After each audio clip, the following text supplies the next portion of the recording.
मौसम शब्द अरबी भाषा का शब्द है, पर पंजाबी विच असीं हर रोज़ आम ही ये शब्द वरतते हैं। अज मौसम बड़ा चंगा है या मौसम बड़ा खराब है। अरबी दे इस लफज मौसम तो बनया मॉनसून, तो मॉनसून जिहड़ा शब्द है वो पूरी दुनिया विच मशहूर है। जदों तुसीं जियोग्राफी पढ़ते हो, भूगोल पढ़ते हो, तो मानसून का अक्सर जिक्र आता है। भारत ही नहीं, पूरे दक्षिण एशिया विच मानसून अपने आप च एक बहुत वड्डी इकाई है। इसकी बहुत ज़्यादा लोड़ है। भारत वर्गे देश की आर्थिकता विच मानसून का बहुत वड्डा रोल है। पर मानसून है कि किवें आउंदी है, अज असीं पढ़ांगे इहदे बारे। पर जिहड़े दोस्तां ने अजे तक इस चैनल नूं सबसक्राइब नहीं किया, पहले इस चैनल नूं सबसक्राइब कर लो तो घंटी वाला बटन भी दबा दिओ। जेकर ये वीडियो पसंद आवे तो इसनूं लाइक भी करना तो शेयर भी जरूर करना। इस तरह दीआं होर वीडियोज़ देखने के लिए तुसीं गेड़ा मारते रहो साडे YouTube channel GS Gurdit official ते। मानसून नूं समझण तो पहलां असीं ये तस्वीर वेखदे हां। असीं किसी पिछली वीडियो विच भी इस तस्वीर बारे चर्चा की सी। इहदे विच धरती के मुख तौर पर 3 हिस्से दिखाए गए है। जिहड़ा विचकारला हिस्सा, जिहड़ा भूमध रेखा वाला हिस्सा, इहनूं असीं ट्रॉपिकल एरिया कहने आ ਜਾਂ टॉरिड जोन कहने असीं। ये बहुत गर्म इलाका हुंदा। जिहड़े इस तो बाहर वाले इलाके है, उत्तर वाले पासे जां दक्षिण वाले पासे, ये दोनों टैंपरेट इलाके है, यानी कि काफ़ी हद तक ठंडे, घट गर्म। तो जिहड़े बिल्कुल ध्रुवां दे इलाके है, पोलर एरियाज़ है, जिहड़े जिथे फ्रिज वांगू बर्फ जमी रहिंदी है। तो जिहड़ी मानसून है, मानसून का मुख्य संबंध जिहड़ा हैगा ट्रॉपिकल एरियाज़ दे नाल। जिहड़ा आ ट्रॉपिक वाला एरिया, जिहड़ा विचकारला एरिया गर्म इलाका हैगा, इत्थे है जां इस दे नेड़े तेड़े वाले टैंपरेट जोन दे विच। तां हुण असीं एक वारी ग्लोब ते चलदे हां। ग्लोब ते जाके असीं वेखदे हां कि मानसून पौना किधरों ते किवें आउंदियां। देखो, ये साडा भारत है। भारत दे बिल्कुल विचकारों कर्क रेखा लंघदी है, जिन्हों असीं अंग्रेजी विच ट्रॉपिक ऑफ कैंसर कहने आ। तो भारत तो असीं बाहर हेठां वाले पासे नूं चले जाइए, दक्षिण वाले पासे नूं, तो अगे जाके भूमध रेखा आएगी, इक्वेटर, जिहड़ी कि धरती नूं 2 बराबर हिस्सों में वंडदी है। तो भूमध रेखा तो जिवें 23.5 डिग्री उपर वाले पासे नूं कर्क रेखा है, इस तरह भूमध रेखा तो 23.5 डिग्री हेठले पासे नूं यानी दक्षिण वाले पासे नूं मकर रेखा है। तो जिहड़ी ये कर्क रेखा ते मकर रेखा दे विचकारला इलाका हैगा, ये सारे नूं असीं ट्रॉपिक जोन कहने आ। इसका मतलब की होया कि भारत तो भूमध रेखा काफ़ी हेठां जाके रहिंदी है, दक्षिण वाले पासे है। भारत भूमध रेखा तो दूर है, पर बहुत ज़्यादा दूर भी नहीं है। तो मानसून नूं समझण तो पहलां सानूं वायुमंडल के दबाव नूं समझण दी लोड़ है, जिन्हों असीं अंग्रेजी विच एटमॉस्फेरिक प्रैशर कहने आ। जिहड़ा साडा आला दुआला है, इहदे विच हर वेले एक वायुमंडली दबाव बनिया रहिंदा है, एटमॉस्फेरिक प्रैशर, जिसका सानूं पता नहीं लगता। पर इसका तजर्बा करने लई असीं कोई खाली बोतल लैंदे आ, कोई पैप्सी जां कोक वाली असीं बोतल लईए, तो उहदे विच जदों तक तां कोई तरल भरिया होया है, उदों तक वो बोतल बिल्कुल गोल है। पर जदों तुसीं उहनूं खाली कर दिंदे हो, तो उहदे विच नालों नाल हवा भरदी जांदी है। पर तुसीं वेखिआ होना, जदों तुसीं उहदे विचों तरल कढदे हो, तो एक वारी बोतल अंदर नूं चिब्बी हो जाती है। उहदा कारण की है कि वो जदों तरल बाहर निकलदा, तो उहदे अंदरली सारी हवा भी बाहर निकल जाती है। तो उहदे कारण बोतल के बाहरले पासे वायुमंडली दबाव वध जाता है, जिहदे कारण बोतल चिब्बी हो जाती है, क्योंकि अंदर दबाव घट चुकिया हुंदा अंदरों हवा दे निकलण करके। इसका मतलब की होया कि जिथे हवा घट जाएगी, यानी हवा गर्म होकर उपर चली जाएगी, उत्थे दबाव घट जाएगा, हवा का दबाव घट जाएगा, वायुमंडली दबाव घट जाएगा, एटमॉस्फेरिक प्रैशर घट जाएगा। तो जिथे वायुमंडली दबाव वध होएगा, उस थां तो दूजी थां वाल नूं हवा चलनी शुरू हो जाएगी, जिहड़ी थां ते वायुमंडली दबाव घट हो जाएगा। यानी कि हवा वध वायुमंडली दबाव तो घट वायुमंडली दबाव वाल नूं चलदी है। बस इत्थों ही मानसून पाउणा दी शुरुआत हुंदी है। असीं पिछली एक वीडियो विच गल कीती सी कि धरती सिर्फ घुमदी ही नहीं है, धरती टिल्ट भी करती रहिंदी है, कदे उत्तर वाल नूं, कदे दक्षिण वाल नूं। तां 21 मार्च जदों सूरज बिल्कुल भूमध रेखा के बिल्कुल उपर चमकदा है, सूरज इक्वेटर के बिल्कुल उपर चमकदा है, तो उत्थे बहुत ज़्यादा गर्मी हो जाती है। पर मार्च तो बाद जिमें जिमें धरती दक्षिण वाल नूं सरकदी है, तो सूरज का सारा सेक उत्तर वाले पासे नूं आउणा शुरू हो जाता है। यानी कि भारत वर्गे देशों में गर्मी का मौसम शुरू हो जाता है। तो जिमें जिमें भारत में गर्मी वधदी है, तो उस तरह भारत में राजस्थान वर्गे थार दे मारूथल में बहुत ज़्यादा गर्मी होने के कारण प्रैशर घटदा है। तो जदों प्रैशर घटदा है, तो ITCZ, जिन्हों असीं कहने आ इंटर ट्रॉपिकल कन्वर्जेंस जोन, इनू पंजाबी विच कहंदे आ अंतर उष्ण सुमेल खेत्र। इहदा मतलब की हुंदा है कि जिथे भी दबाव घट होएगा, उस इलाके नूं ITCZ कहा जाएगा, वो जोन जिहदे विच दबाव घट है। तो जदों भारत में गर्मी शुरू होएगी, तो जिहड़ा ITCZ है वो भारत वाल नूं सरकदा है, क्योंकि इधर दबाव घट जाता है। तो मई जून के महीने तक ITCZ पूरी तरह राजस्थान के मारूथल वाले इलाके तो फैल के यूपी वाले इलाके तक ITCZ फैल जाता है। ਤਾਂ ਹੁਣ ਜਦੋਂ ITCZ ਇਸ ਇਲਾਕੇ ਵਿੱਚ ਫੈਲ ਜਾਏਗਾ, ਯਾਨੀ ਇਸ ਪੂਰੇ ਇਲਾਕੇ ਵਿੱਚ ਹਵਾ ਦਾ ਦਬਾਅ ਘਟ ਜਾਏਗਾ, ਤਾਂ ਇਹ ਇਲਾਕਾ ਦੂਰ ਸਮੁੰਦਰਾਂ ਦੀਆਂ ਪੌਣਾਂ ਨੂੰ ਆਪਣੇ ਵੱਲ ਨੂੰ ਖਿੱਚੇਗਾ, ਕਿਉਂਕਿ ਜਿੱਥੇ ਦਬਾਅ ਘੱਟ ਹੈ ਪੌਣਾਂ ਨੇ ਉਧਰ ਨੂੰ ਚੱਲਣਾ ਤੇ ਸਮੁੰਦਰਾਂ ਤੇ ਦਬਾਅ ਵੱਧ ਹੁੰਦਾ ਉਸ ਸਮੇਂ ਵਿੱਚ। ਤਾਂ ਫਿਰ ਕੀ ਹੁੰਦਾ ਹੈ ਕਿ ਭੂ-ਮੱਧ ਰੇਖਾ ਦੇ ਦੱਖਣ ਵਾਲੇ ਪਾਸੋਂ ਜਿਹੜੀਆਂ ਪੌਣਾਂ ਸ਼ੁਰੂ ਹੁੰਦੀਆਂ, ਜਿਨ੍ਹਾਂ ਨੂੰ ਅਸੀਂ ਦੱਖਣ ਪੂਰਬੀ ਪੌਣਾਂ ਕਹਿੰਦੇ ਆ, ਉਹ ਦੱਖਣ ਪੂਰਬੀ ਪੌਣਾਂ ਭੂ-ਮੱਧ ਰੇਖਾ ਵੱਲ ਨੂੰ ਚੱਲਦੀਆਂ। ਤੇ ਜਦੋਂ ਉਹ ਦੱਖਣ ਪੂਰਬੀ ਪੌਣਾਂ ਭੂ-ਮੱਧ ਰੇਖਾ ਤੇ ਪਹੁੰਚਦੀਆਂ ਤਾਂ ਧਰਤੀ ਦੀ ਰੋਟੇਸ਼ਨ ਦੇ ਕਾਰਨ, ਦੈਨਿਕ ਗਤੀ ਦੇ ਕਾਰਨ, ਇੱਕ ਵਿਗਿਆਨੀ ਹੋਇਆ ਫੈਰਲ ਨੇ ਇੱਕ ਨਿਯਮ ਬਣਾਇਆ ਕਿ ਕੋਰੀਓਲਿਸ ਫੋਰਸ ਹੁੰਦੀ ਹੈ ਜਿਹੜੀ ਧਰਤੀ ਦੇ ਘੁੰਮਣ ਕਰਕੇ ਪੈਦਾ ਹੁੰਦੀ ਹੈ। ਤੇ ਉਹ ਫੋਰਸ ਕੀ ਕਰਦੀ ਹੈ, ਭੂ-ਮੱਧ ਰੇਖਾ ਦੇ ਉੱਤੇ ਹਵਾਵਾਂ ਦੀ ਦਿਸ਼ਾ ਬਦਲ ਦਿੰਦੀ ਹੈ। ਫੈਰਲ ਦਾ ਨਿਯਮ ਇਹ ਕਹਿੰਦਾ ਕਿ ਜਦੋਂ ਪੌਣਾਂ ਦੱਖਣ ਵਾਲੇ ਪਾਸੋਂ ਭੂ-ਮੱਧ ਰੇਖਾ ਤੇ ਪਹੁੰਚਦੀਆਂ ਤੇ ਭੂ-ਮੱਧ ਰੇਖਾ ਤੇ ਪਹੁੰਚਣ ਤੋਂ ਬਾਅਦ ਉਹਨਾਂ ਦੀ ਦਿਸ਼ਾ ਆਪਣੇ ਸੱਜੇ ਹੱਥ ਵੱਲ ਨੂੰ ਮੁੜ ਜਾਂਦੀ ਹੈ, ਜਿਵੇਂ ਕਿ ਤੁਸੀਂ ਇਸ ਚਿੱਤਰ ਵਿੱਚ ਦੇਖ ਰਹੇ ਹੋ। ਤਾਂ ਇਹ ਪੌਣਾਂ ਦੱਖਣੀ ਅਰਧ ਗੋਲੇ ਤੋਂ ਆਈਆਂ, ਭੂ-ਮੱਧ ਰੇਖਾ ਤੇ ਪਹੁੰਚੀਆਂ ਤੇ ਫੈਰਲ ਦੇ ਨਿਯਮ ਦੇ ਕਾਰਨ ਆਪਣੇ ਸੱਜੇ ਪਾਸੇ ਨੂੰ ਮੁੜ ਗਈਆਂ। ਤਾਂ ਜਿਹੜੀਆਂ ਪੌਣਾਂ ਦੱਖਣ ਪੂਰਬੀ ਪੌਣਾਂ ਸੀ, ਇੱਥੇ ਆ ਕੇ ਉਹ ਦੱਖਣ ਪੱਛਮੀ ਪੌਣਾਂ ਬਣ ਗਈਆਂ, ਕਿਉਂਕਿ ਇਹਨਾਂ ਦੀ ਦਿਸ਼ਾ ਹੁਣ ਦੱਖਣ ਪੱਛਮ ਵਾਲੇ ਪਾਸਿਓਂ ਹੋ ਗਈ। ਤਾਂ ਇੱਥੋਂ ਇਹ ਇਸ ਪਾਸੇ ਨੂੰ ਚੱਲਣੀਆਂ ਸ਼ੁਰੂ ਕਰਦੀਆਂ। ਫਿਰ ਜਦੋਂ ਇਹ ਪੌਣਾਂ ਭਾਰਤ ਦੇ ਨੇੜੇ ਪਹੁੰਚਦੀਆਂ ਤਾਂ ਅਸੀਂ ਭਾਰਤ ਦਾ ਵੇਖੋ ਨਕਸ਼ਾ ਵੇਖਦੇ ਹਾਂ ਹੇਠਲੇ ਪਾਸਿਓਂ, ਇਹ ਪ੍ਰਾਇਦੀਪੀ ਨਕਸ਼ਾ ਹੈਗਾ। ਭਾਰਤ ਇੱਕ ਪ੍ਰਾਇਦੀਪੀ ਦੇਸ਼ ਹੈ। ਪ੍ਰਾਇਦੀਪੀ ਤੋਂ ਭਾਵ ਜਿਹੜਾ ਹੇਠਾਂ ਜਾ ਕੇ ਇੱਕ ਤਿਕੋਣ ਵਾਂਗੂ ਬਣਦਾ, ਜਿਹਦੇ 3 ਪਾਸੇ ਸਮੁੰਦਰ ਹੋਵੇ, ਉਹਨੂੰ ਅਸੀਂ ਪ੍ਰਾਇਦੀਪ ਕਹਿੰਦੇ ਹਾਂ। ਤਾਂ ਪ੍ਰਾਇਦੀਪੀ ਹੋਣ ਦੇ ਕਾਰਨ ਇੱਥੇ ਆ ਕੇ ਇਹ ਪੌਣਾਂ 2 ਹਿੱਸਿਆਂ ਵਿੱਚ ਵੰਡੀਆਂ ਗਈਆਂ। ਇੱਕ ਤਾਂ ਅਰਬ ਸਾਗਰ ਵਾਲੇ ਪਾਸਿਓਂ ਰਹਿ ਗਈਆਂ ਤੇ ਕੁਝ ਦੂਜੇ ਪਾਸੇ ਬੰਗਾਲ ਦੀ ਖਾੜੀ ਵਾਲੇ ਪਾਸੇ ਪਹੁੰਚ ਗਈਆਂ। ਤਾਂ ਇਹਦੀਆਂ 2 ਬ੍ਰਾਂਚਸ ਬਣ ਗਈਆਂ, 2 ਸ਼ਾਖਾਵਾਂ ਬਣ ਗਈਆਂ, ਅਰਬ ਸਾਗਰ ਬ੍ਰਾਂਚ ਤੇ ਖਾੜੀ ਬੰਗਾਲ ਬ੍ਰਾਂਚ। ਹੁਣ ਥੋੜੀ ਦੇਰ ਲਈ ਆਪਾਂ ਭਾਰਤ ਦੇ ਪਹਾੜਾਂ ਨੂੰ ਵੇਖਦੇ ਹਾਂ। ਵੇਖੋ, ਭਾਰਤ ਦੇ ਹਿਮਾਲਿਆ ਦੇ ਪਹਾੜਾਂ ਬਾਰੇ ਤਾਂ ਸਾਨੂੰ ਅਕਸਰ ਜਾਣਕਾਰੀ ਹੁੰਦੀ ਹੈ ਕਿ ਭਾਰਤ ਦੇ ਉੱਤਰ ਵਿੱਚ ਹਿਮਾਲਿਆ ਬਹੁਤ ਵੱਡੀ ਕੰਧ ਵਾਂਗੂ ਖੜਾ ਹੈ। ਬਹੁਤ ਉੱਚੇ ਉੱਚੇ ਪਰਬਤ, ਦੁਨੀਆ ਦੇ ਸਭ ਤੋਂ ਉੱਚੇ ਪਰਬਤ ਇੱਥੇ ਹੈ, ਮਾਊਂਟ ਐਵਰੈਸਟ ਇੱਥੇ ਹੈ। ਪਰ ਭਾਰਤ ਦੇ ਦੱਖਣ ਵਿੱਚ ਵੀ ਪਹਾੜ ਹੈਗੇ ਆ, ਭਾਰਤ ਦੇ ਵਿਚਕਾਰ ਵੀ ਪਹਾੜ ਹੈਗੇ ਆ। ਫਰਕ ਸਿਰਫ ਇੰਨਾ ਕਿ ਜਿਹੜੇ ਇਹ ਦੱਖਣ ਜਾਂ ਵਿਚਕਾਰ ਵਾਲੇ ਪਹਾੜ ਹੈ, ਇਹ ਹਿਮਾਲਿਆ ਜਿੰਨੇ ਉੱਚੇ ਪਹਾੜ ਨਹੀਂ ਹੈ, ਇਸ ਕਰਕੇ ਇਹਨਾਂ ਤੇ ਬਰਫਾਂ ਨਹੀਂ ਜੰਮਦੀਆਂ, ਨਾ ਹੀ ਉਨੀ ਜ਼ਿਆਦਾ ਠੰਡ ਪੈਂਦੀ ਹੈ, ਪਰ ਪਹਾੜ ਇੱਧਰ ਵੀ ਹੈਗੇ ਆ। ਤਾਂ ਜਿਹੜੇ ਆ ਪੱਛਮੀ ਘਾਟ ਜਿਹਨੂੰ ਅਸੀਂ ਕਹਿੰਦੇ ਆ, ਭਾਰਤ ਦੇ ਪੱਛਮ ਵਾਲੇ ਪਾਸੇ ਸਮੁੰਦਰ ਦੇ ਨਾਲ ਨਾਲ, ਜਿਹਨੂੰ ਅਸੀਂ ਪੱਛਮੀ ਘਾਟ ਕਹਿੰਦੇ ਆ, ਇਸ ਪੱਛਮੀ ਘਾਟ ਦੇ ਨਾਲ ਨਾਲ ਜਿਹੜੇ ਸਾਡੇ ਇਹ ਪਹਾੜ ਹੈ, ਮਾਨਸੂਨ ਪੌਣਾਂ ਦੀ ਅਰਬ ਸਾਗਰ ਵਾਲੀ ਬ੍ਰਾਂਚ ਜਦੋਂ ਭਾਰਤ ਵਿੱਚ ਇੱਥੇ ਪਹੁੰਚਦੀ ਹੈ ਤਾਂ ਸਭ ਤੋਂ ਪਹਿਲਾਂ ਉਹ ਇਹਨਾਂ ਪਹਾੜਾਂ ਨਾਲ ਟਕਰਾਉਂਦੀ ਹੈ। ਕੇਰਲਾ ਦੇ ਤੱਟ ਉੱਤੇ ਆ ਕੇ, ਯਾਨੀ ਕੇਰਲਾ ਦੀ ਕੋਸਟ ਉੱਤੇ ਆ ਕੇ, ਇੱਥੇ ਆ ਕੇ ਉਹ ਆਮ ਤੌਰ ਤੇ 1 ਜੂਨ ਦੇ ਪਹਿਲੇ ਹਫ਼ਤੇ ਇੱਥੇ ਆ ਕੇ ਉਹ ਇਹਨਾਂ ਪਹਾੜਾਂ ਨਾਲ ਟਕਰਾਉਂਦੀ ਹੈ।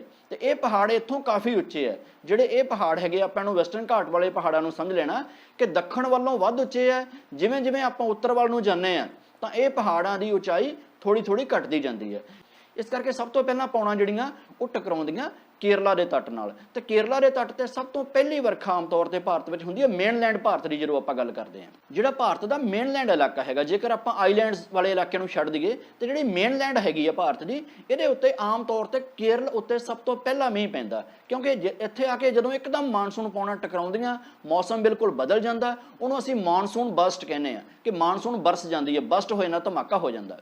ਫਿਰ ਜਿਵੇਂ ਤੁਸੀਂ ਪੌਣਾਂ ਦੀ ਦਿਸ਼ਾ ਦੇਖ ਰਹੇ ਹੋ, ਸਾਰੀਆਂ ਪੌਣਾਂ ਤਾਂ ਕੇਰਲਾ ਵਿੱਚ ਨਹੀਂ ਟਕਰਾਉਣਗੀਆਂ, ਕੁਝ ਪੌਣਾਂ ਉੱਪਰੋਂ ਆ ਕੇ ਟਕਰਾਉਣਗੀਆਂ, ਕੁਝ ਪੌਣਾਂ ਹੋਰ ਉੱਪਰ ਹੋਣਗੀਆਂ, ਤੇ ਇਸ ਤਰ੍ਹਾਂ ਪੌਣਾਂ ਚੱਲਦੀਆਂ ਜਾਣਗੀਆਂ। ਹੁਣ ਧਿਆਨ ਇਹ ਵੀ ਰੱਖਣਾ ਕਿ ਜਦੋਂ ਪੌਣਾਂ ਇਹਨਾਂ ਪਹਾੜਾਂ ਨਾਲ ਟਕਰਾਉਂਦੀਆਂ ਤਾਂ ਜਿਹੜੇ ਪਾਸਿਓਂ ਟਕਰਾਉਂਦੀਆਂ, ਯਾਨੀ ਕਿ ਪਹਾੜਾਂ ਦੇ ਪੱਛਮੀ ਪਾਸੇ ਤਾਂ ਬਹੁਤ ਜ਼ਿਆਦਾ ਵਰਖਾ ਹੋਏਗੀ, ਪਰ ਇਹ ਪਹਾੜ ਦੇ ਉੱਪਰ ਚੜ੍ਹ ਕੇ ਹੇਠਾਂ ਉਤਰਨਗੀਆਂ ਤਾਂ ਇਸ ਥਾਂ ਨੂੰ ਕਹਿ ਦਿੰਦੇ ਆ rain shadow. Rain shadow means ਇੱਥੇ ਵਰਖਾ ਦਾ ਸਿਰਫ ਪਰਛਾਵਾਂ ਹੀ ਰਹੇਗਾ, ਇੱਥੇ ਵਰਖਾ ਨਹੀਂ ਹੋਏਗੀ, ਜੋ ਬਹੁਤ ਘੱਟ ਹੋਏਗੀ। ਇਸ ਕਰਕੇ ਦੱਖਣ ਦੇ ਇਹਨਾਂ ਪਹਾੜਾਂ ਦੇ ਪੱਛਮੀ ਪਾਸੇ ਤਾਂ ਬਹੁਤ ਜ਼ਿਆਦਾ ਵਰਖਾ ਹੁੰਦੀ ਹੈ, ਸਮੁੰਦਰ ਦੇ ਕਿਨਾਰੇ ਕਿਨਾਰੇ, ਪਰ ਦੂਜੇ ਪਾਸੇ ਵਰਖਾ ਬਹੁਤ ਜ਼ਿਆਦਾ ਘੱਟ ਹੁੰਦੀ ਹੈ। ਤਾਂ ਇਸ ਤਰ੍ਹਾਂ ਇਹ ਪੌਣਾਂ ਚੱਲਦੀਆਂ ਜਾਂਦੀਆਂ। ਹੁਣ ਵੇਖੋ, ਸਾਰੀਆਂ ਪੌਣਾਂ ਵਿੱਚ ਇੰਨਾ ਦਮ ਨਹੀਂ ਹੁੰਦਾ, ਸਾਰੀਆਂ ਪੌਣਾਂ ਇੰਨੀਆਂ ਦਮਦਾਰ ਨਹੀਂ ਹੁੰਦੀਆਂ ਕਿ ਉਹ ਪਹਾੜ ਨਾਲ ਸਿੱਧੀਆਂ ਟਕਰਾਉਣ ਦਾ ਹੌਸਲਾ ਕਰ ਲੈਣ। ਸਾਰੀਆਂ ਪਹਾੜ ਨਾਲ ਨਹੀਂ ਟਕਰਾਉਂਦੀਆਂ। ਕੁਝ ਪੌਣਾਂ ਬਹੁਤ ਉੱਚੇ ਪਹਾੜਾਂ ਨਾਲ ਟਕਰਾਉਂਦੀਆਂ, ਕੁਝ ਨੀਵੇਂ ਪਹਾੜਾਂ ਨਾਲ ਟਕਰਾਉਂਦੀਆਂ, ਤੇ ਕੁਝ ਟਕਰਾਉਣ ਦੀ ਹਿੰਮਤ ਨਹੀਂ ਕਰਦੀਆਂ, ਹੌਲੀ ਹੌਲੀ ਉੱਪਰ ਵੱਲ ਨੂੰ ਮੁੜਦੀਆਂ ਜਾਂਦੀਆਂ, ਤੇ ਉਹ ਪਹਾੜਾਂ ਦੇ ਨਾਲ ਖਿੰਦੀਆਂ ਉੱਪਰ ਵੱਲ ਨੂੰ ਜਾਂਦੀਆਂ। ਬਸ ਇਹਨੂੰ ਇਦਾਂ ਸਮਝ ਲਓ ਜਿਵੇਂ ਕਿਸੇ ਗਲੀ ਵਿੱਚ ਕੋਈ ਮੱਝਾਂ ਦਾ ਵੱਗ ਜਾ ਰਿਹਾ ਹੋਵੇ, ਤਾਂ ਕੋਈ ਤਾਂ ਮੱਝ ਉਸ ਗਲੀ ਨੂੰ ਢੁੱਡ ਵੀ ਮਾਰ ਸਕਦੀ ਹੈ, ਤੇ ਕਈ ਮੱਝਾਂ ਉਸ ਗਲੀ ਦੀ ਕੰਧ ਨਾਲ ਬਸ ਖਿੰਦੀਆਂ ਅੱਗੇ ਲੰਘ ਜਾਣਗੀਆਂ, ਅੱਗੇ ਨੂੰ ਤੁਰੀਆਂ ਜਾਣਗੀਆਂ। ਤਾਂ ਪੌਣਾਂ ਦਾ ਵੀ ਇਦਾਂ ਦਾ ਸੁਭਾਅ ਹੁੰਦਾ, ਸਾਰੀਆਂ ਪੌਣਾਂ ਸਿੱਧੀ ਢੁੱਡ ਨਹੀਂ ਮਾਰਦੀਆਂ, ਕੁਝ ਪੌਣਾਂ ਹੌਲੀ ਹੌਲੀ ਉੱਪਰ ਨੂੰ ਜਾਂਦੀਆਂ। ਤਾਂ ਇਸ ਤਰ੍ਹਾਂ ਇਹ ਉੱਪਰ ਨੂੰ ਜਾਂਦੀਆਂ ਰਹਿੰਦੀਆਂ। ਤਾਂ ਜਿਵੇਂ ਜਿਵੇਂ ਇਹ ਪੌਣਾ ਉੱਪਰ ਵੱਲ ਨੂੰ ਜਾਣਗੀਆਂ ਤਾਂ ਜਿੰਨੀ ਵਰਖਾ ਕੇਰਲ ਵਿੱਚ ਹੋਈ ਸੀ ਉਨੀ ਵਰਖਾ ਉੱਤੇ ਜਾ ਕੇ ਨਹੀਂ ਹੋਏਗੀ। ਜਿਵੇਂ ਅਸੀਂ ਉੱਪਰ ਕਰਨਾਟਕ ਵੱਲ ਨੂੰ ਜਾਂਦੇ ਹਾਂ, ਫਿਰ ਗੋਆ ਤੋਂ ਅਸੀਂ ਲੰਘੇ, ਅੱਗੇ ਮਹਾਰਾਸ਼ਟਰ ਦੀ ਮੁੰਬਈ ਆ ਗਈ, ਤਾਂ ਇੱਥੇ ਵਰਖਾ ਕੇਰਲਾ ਦੇ ਤੱਟ ਨਾਲੋਂ ਵਰਖਾ ਘਟਦੀ ਜਾਂਦੀ ਹੈ। ਭਾਵੇਂ ਕਿ ਇੱਥੇ ਵੀ ਬਹੁਤ ਬਾਰਿਸ਼ ਹੁੰਦੀ ਹੈ ਪਰ ਕੇਰਲਾ ਨਾਲੋਂ ਘੱਟ ਹੁੰਦੀ ਹੈ।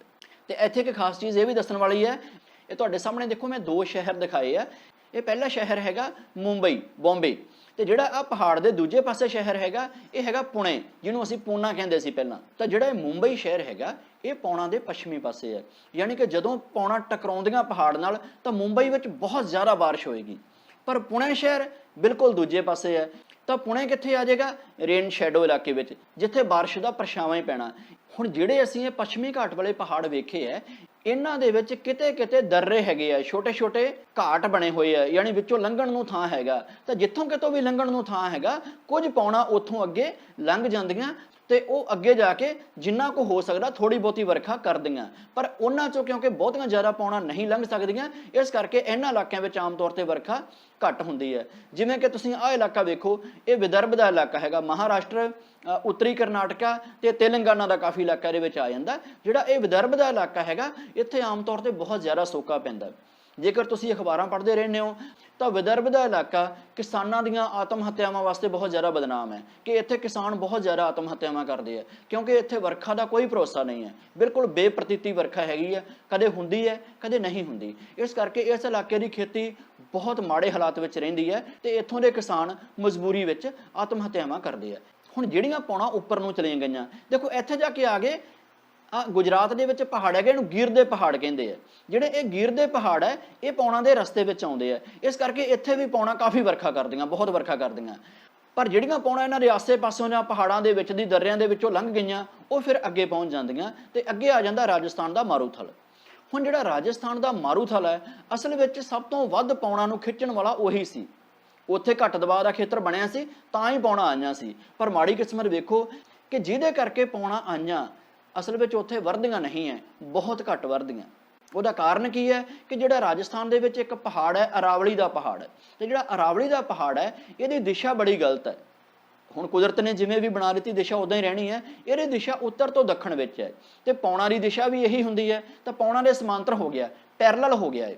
ਇਸ ਕਰਕੇ ਹੁਣ ਇੱਕ ਪਹਾੜ ਹੈ, ਜੇ ਤਾਂ ਇਹ ਟੇਢੇ ਰੂਪ 'ਚ ਖੜਾ ਹੁੰਦਾ ਤਾਂ ਫਿਰ ਤਾਂ ਪੌਣਾ ਸਾਰੀਆਂ ਪੌਣਾ ਇਹਦੇ ਨਾਲ ਟਕਰਾਉਂਦੀਆਂ ਤੇ ਰਾਜਸਥਾਨ ਅੱਜ ਸ਼ਾਇਦ ਪੰਜਾਬ ਨਾਲੋਂ ਵੀ ਜ਼ਿਆਦਾ ਹਰਿਆ ਭਰਿਆ ਹੁੰਦਾ।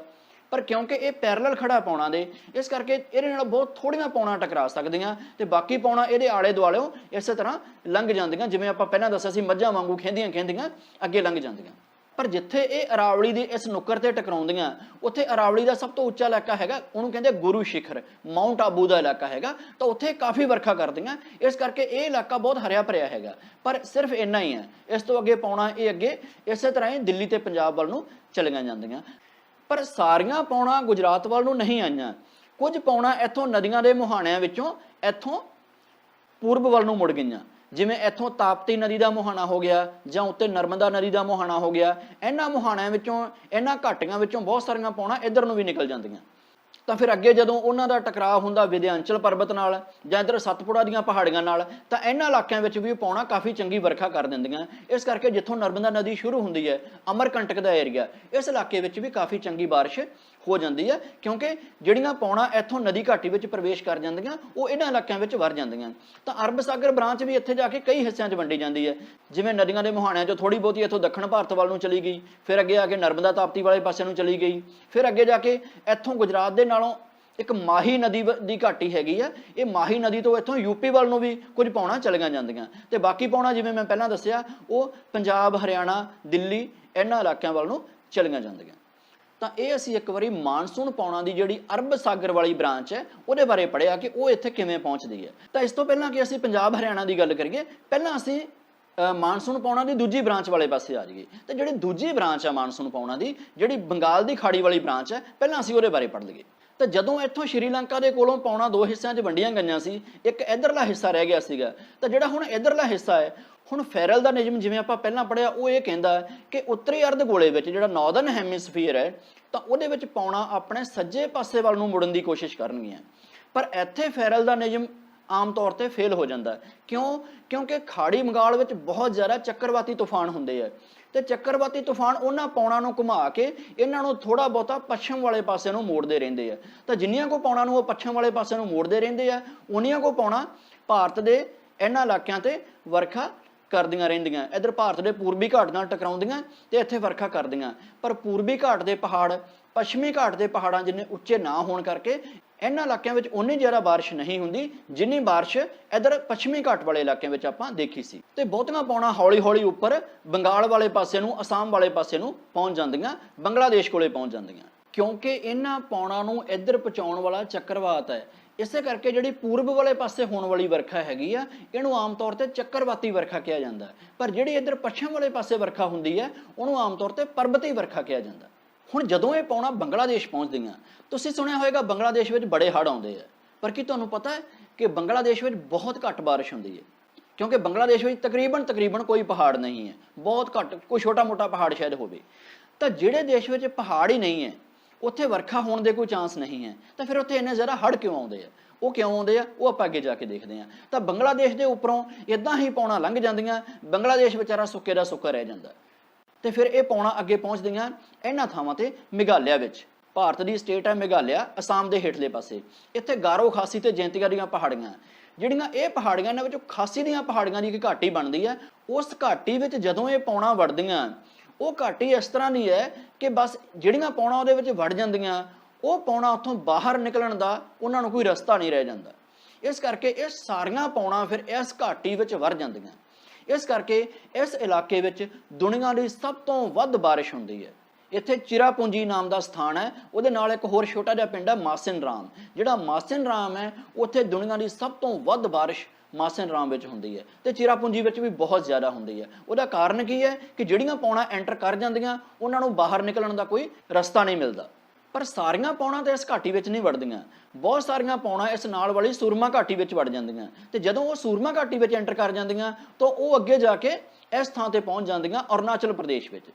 ਤਾਂ ਹੁਣ ਇੱਥੇ ਜਾ ਕੇ ਹਿਮਾਲਿਆ ਦੀ ਇੰਨੀ ਉੱਚੀ ਕੰਧ ਹੈ ਕਿ ਉਹਨਾਂ ਪੌਣਾਂ ਦੇ ਨਿਕਲਣ ਨੂੰ ਕੋਈ ਰਸਤਾ ਨਹੀਂ ਮਿਲਦਾ ਉਹਨਾਂ ਨੂੰ। ਨਾ ਤਾਂ ਉਹ ਪੂਰਬ ਵਾਲੇ ਪਾਸੇ ਨੂੰ ਜਾ ਸਕਦੀਆਂ, ਭਾਵੇਂ ਕਿ ਫੈਰਲ ਦਾ ਨਿਯਮ ਕਹਿੰਦਾ ਕਿ ਉਹਨਾਂ ਨੂੰ ਪੂਰਬ ਵੱਲ ਨੂੰ ਮੁੜਨਾ ਚਾਹੀਦਾ, ਪਰ ਉਹ ਮੁੜ ਨਹੀਂ ਸਕਦੀਆਂ, ਸੱਜੇ ਹੱਥ ਵੱਲ ਮੁੜ ਨਹੀਂ ਸਕਦੀਆਂ। ਕਿਉਂ? ਕਿਉਂਕਿ ਬਹੁਤ ਉੱਚਾ ਪਹਾੜ ਹੈ। ਤਾਂ ਫਿਰ ਉਹ ਪੌਣਾਂ ਮਜਬੂਰ ਹੋ ਕੇ ਜਦੋਂ ਕੋਈ ਰਸਤਾ ਨਹੀਂ ਮਿਲਦਾ ਤਾਂ ਉਹ ਪੱਛਮ ਵਾਲੇ ਪਾਸੇ ਨੂੰ ਮੁੜਦੀਆਂ।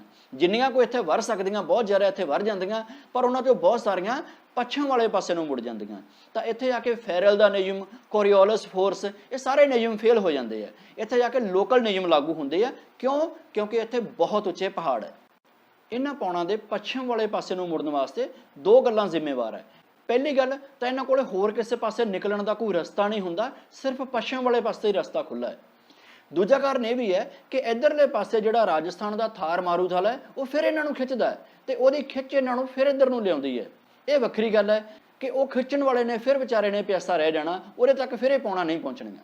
ਫਿਰ ਇਹ ਪੌਣਾ ਇੱਥੋਂ ਪੱਛਮ ਵਾਲੇ ਪਾਸੇ ਨੂੰ ਚੱਲ ਪੈਂਦੀਆਂ, ਤੇ ਜਿਵੇਂ ਜਿਵੇਂ ਇਹ ਪੱਛਮ ਵੱਲ ਨੂੰ ਜਾਂਦੀਆਂ ਤਾਂ ਹੁਣ ਫੈਰਲ ਦਾ ਨਿਯਮ ਇਹ ਕਹਿੰਦਾ ਕਿ ਇਹਨਾਂ ਨੇ ਸੱਜੇ ਪਾਸੇ ਵੱਲ ਨੂੰ ਤਾਂ ਟੱਕਰ ਮਾਰਨ ਦੀ ਕੋਸ਼ਿਸ਼ ਕਰਨੀ ਹੈ। ਇਸੇ ਕਰਕੇ ਇਹ ਰਸਤੇ ਵਿੱਚ ਸੱਜੇ ਪਾਸੇ ਆਪਣੇ ਪਹਾੜਾਂ ਨਾਲ ਟੱਕਰਾਂ ਮਾਰਦੀਆਂ ਰਹਿੰਦੀਆਂ, ਤੇ ਜਿੰਨੀਆਂ ਕੋ ਟੱਕਰਾਂ ਮਾਰਦੀਆਂ ਰਹਿੰਦੀਆਂ ਉੱਥੇ ਬਹੁਤ ਜ਼ਿਆਦਾ ਵਰਖਾ ਕਰਦੀਆਂ ਰਹਿੰਦੀਆਂ। ਇਸੇ ਕਰਕੇ ਇਹਨਾਂ ਦੀ ਬਹੁਤ ਸਾਰੀ ਨਮੀ, ਬਹੁਤ ਸਾਰੇ ਜਲ ਵਾਸ਼ਪ ਰਸਤੇ ਵਿੱਚ ਖਤਮ ਹੁੰਦੇ ਰਹਿੰਦੇ ਆ। ਇਸੇ ਕਰਕੇ ਜਦੋਂ ਇਹ ਪੌਣਾ ਅੱਗੇ ਜਾ ਕੇ ਪੰਜਾਬ ਜਾਂ ਹਰਿਆਣਾ ਤੱਕ ਪਹੁੰਚਦੀਆਂ ਤਾਂ ਉਦੋਂ ਤੱਕ ਇਹਨਾਂ ਦੇ ਬਹੁਤ ਸਾਰੇ ਜਲ ਵਾਸ਼ਪ ਰਸਤੇ ਵਿੱਚ ਖਤਮ ਹੋ ਚੁੱਕੇ ਹੁੰਦੇ ਆ। ਇਸੇ ਕਰਕੇ ਸਾਡੇ ਪੰਜਾਬ, ਹਰਿਆਣਾ ਜਾਂ ਦਿੱਲੀ ਵਿੱਚ ਉਨੀ ਵਰਖਾ ਨਹੀਂ ਹੁੰਦੀ ਜਿੰਨੀ ਵਰਖਾ ਇਹਨਾਂ ਪਹਾੜੀ ਇਲਾਕਿਆਂ ਵਿੱਚ ਹੁੰਦੀ ਹੈ।